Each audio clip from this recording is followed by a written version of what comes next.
नमस्कार, सन्मार्ग में आपका स्वागत है। इस वक्त हमारे साथ मौजूद हैं चंडी तल्ला के भाजपा उम्मीदवार यश दास गुप्ता। बात करते हैं उनसे। तो सबसे पहले यश, ये बताइए कि लोगों की कैसी प्रतिक्रिया मिल रही है आपको? प्रतिक्रिया तो बहुत अच्छी मिल रही है। लोग मुझे लगता है वो तैयार है असली परिवर्तन के लिए। और ये जो मोदी वेव है, जैसा हम लोगों ने 2014 में देखा था पूरे भारत में, वो कहीं ना कहीं वो वेव आज पूरे पश्चिम बंगाल में है और हम लोग पूरी तरह से आशावादी हैं। तो अभिनेता से नेता कैसा सफ़र है, कितना अलग है ये सफ़र? देखिए, अभिनेता भी तभी आप बनते हैं जब आपको लोगों का प्यार मिलता है। तो लेकिन तब भी उस वक्त भी हम लोग लोगों के बीच में आते थे प्रोग्राम वगैरह करने के लिए। हमारे प्रोग्राम्स वगैरह रहते थे, स्टेज शोज़ रहते थे। लेकिन जब आप नेता बनते हैं तब आपको लोगों की समस्याओं के साथ भी जूझना पड़ता है। तरह तरह की उनकी मुसीबतें हैं जिनको you will have to take care. तो आपके जो दो प्रतिद्वंदी हैं, एक तरफ सलीम जी और एक तरफ खांडोकर जी, दोनों ही प्योर पॉलिटिशियन हैं और काफ़ी सालों से राजनीति में हैं। तो कितना कड़ा मुकाबला मान रहे हैं? देखिए, आप जिन दोनों की बात कर रहे हैं उन दोनों के पार्टीज़ को यहाँ पे पश्चिम बंगाल में लोगों ने देखा है, परखा है। वो जानते हैं कि क्या क्या चीज़ें उनके राज में हुई है या क्या नहीं हुई है।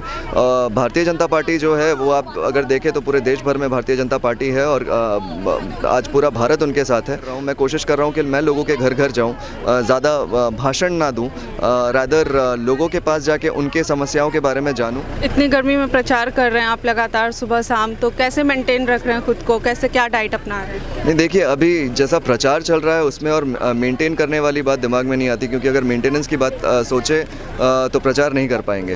तो यहाँ पे अगर मैं इस तरीके से सोचता हूँ कि अगर मैं धूप में हूँ तो इतने सारे जो लोग हैं बाहर वो भी धूप में ही जूझ रहे हैं। और कहीं ना कहीं ये क्या कहते हैं, मेंटेनेंस वाली बात जो है, अगर आप कहें तो यहाँ पे मैं जब लोगों के घर जा रहा हूँ वो एकदम घर के बेटे की तरह ही मुझे रख रहे हैं। कोई पानी पिला रहा है, कोई मीठा खिला रहा है, कोई अपने घर का खाना खिला रहा है। एक सवाल ये है कि अगर आप जीतते हैं तो आप अपने क्षेत्र में क्या क्या काम करेंगे और प्रायोरिटी क्या होगी आपकी? देखिए, हम लोगों ने जो डिसाइड किया है यहाँ पे लोगों से ही उनकी समस्याओं के बारे में जान के कि सबसे पहले यहाँ पे जो चंडी तल्ला हॉस्पिटल है, हॉस्पिटल की हालत बहुत ख़राब है। गवर्नमेंट हॉस्पिटल जो है, जिसके लिए यहाँ के लोगों को उत्तरपाड़ा जाना पड़ता है कोई भी ट्रीटमेंट के लिए। तो सबसे पहले हम लोग हॉस्पिटल का काम करना शुरू करेंगे, हॉस्पिटल को रेनोवेट करेंगे ताकि यहाँ के लोगों को कोई प्रॉब्लम ना हो। उसके अलावा यहाँ पे चंडी तल्ला में जो एक बहुत बड़ा प्रॉब्लम है वो है पीने के पानी का। जो पीने के पानी का जो समस्या है, जिसके लिए केंद्र सरकार ने 1700 करोड़ रुपए राज्य सरकार को दिए हुए थे, उसमें से 690 करोड़ राज्य सरकार ने खर्चे हैं, लेकिन बाकी के पैसों का कोई हिसाब नहीं है। और यहाँ के लोग अभी भी कंप्लेन कर रहे हैं कि पीने के पानी की समस्याएं हैं। उस पर मैं विशेष गौर करना चाहूँगा। कॉलेज और स्कूल, यहाँ पे कॉलेज और स्कूल का बहुत बड़ा प्रॉब्लम है। अच्छे स्कूल नहीं है, अच्छे कॉलेजेस नहीं है। सेंट्रल स्कूल का हम लोगों ने अपने पर्सनल चंडी तल्ला के मैनिफेस्टो में हम लोगों ने डाला है कि हम लोग यहाँ पे सेंट्रल स्कूल लेके आएंगे। तो ऐसी बहुत सारी चीज़ें हैं जिन पर हम लोगों ने जो हमें जनता से ही आया है कि ये सारी चीज़ों पे काम करना चाहिए। रास्ते ख़राब है, अगर आप यहाँ पे जो ग्राम पंचायत है उसके अंदर मैंने जा के देखा है कि रास्ते एक्चुअली बहुत ख़राब है। तो वो सारी चीज़ों पे मैं विशेष ध्यान दूंगा। तो अंतिम सवाल ये है कि तृणमूल सरकार के खिलाफ क्या क्या मुद्दे हैं, जैसे कि भ्रष्टाचार हो या कटमनी हो, जो आपको लगता है जिनको लेकर के आप जनता के बीच जा रहे हैं, क्या मुद्दे हैं? देखिए, मैंने प्रचार में कभी अपना मुद्दा रखा नहीं है। मैं जनता के मुद्दे को सामने ला रहा हूँ। जो अगर आप कट मनी की बात, चिट फंड की बात करें तो यहाँ पे काफ़ी लोगों ने मुझे ये सवाल किया है कि चिट फंड के पैसे क्या वापस आएंगे। तो ये जनता की तरफ से आ रहा है, ये मैं नहीं कह रहा हूँ। पीने के पानी की जो समस्या है ये भी जनता का, ये जितने भी इश्यूज़ मैंने आपको बताए हैं ये सब मैंने ही मेरे पार्टी ने मिलकर नहीं सजाया है, ये मैं लोगों के बीच में गया हूँ, उनसे आया है। आज जो बुज़ुर्ग लोग हैं, जो काफ़ी बुज़ुर्ग हो गए हैं, विधवाएँ हैं, उनको जो राज्य सरकार से पैसे मिलने चाहिए वो पैसे उन तक नहीं पहुँच रहे हैं।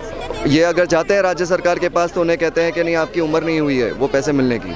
तो ये सुनने में शायद ये चीज़ें बहुत छोटी लगे, लेकिन जो लोग इससे जूझ रहे हैं उनके लिए ये प्रॉब्लम बहुत बड़ी है। तो ये जो है मुझे अलग से दिखाने की ज़रूरत नहीं है कि विरोधी पार्टी ने क्या किया है क्या नहीं किया है। मैं जब लोगों के बीच में जा रहा हूँ तो वही सामने से मुझे कह रहे हैं कि ये प्रॉब्लम है। आमफान के वक्त यहाँ पर बहुत नुकसान हुआ है, लोगों के घर टूट गए हैं।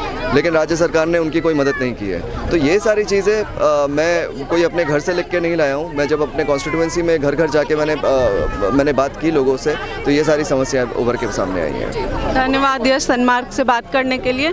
इस वक्त हमने बात की चंडी तल्ला के भाजपा उम्मीदवार यशदास गुप्ता से, जो अपनी जीत को लेकर के पूरी तरह आश्वस्त हैं। कैमरामैन अर्पिता के साथ मैं मधु सनमार्ग।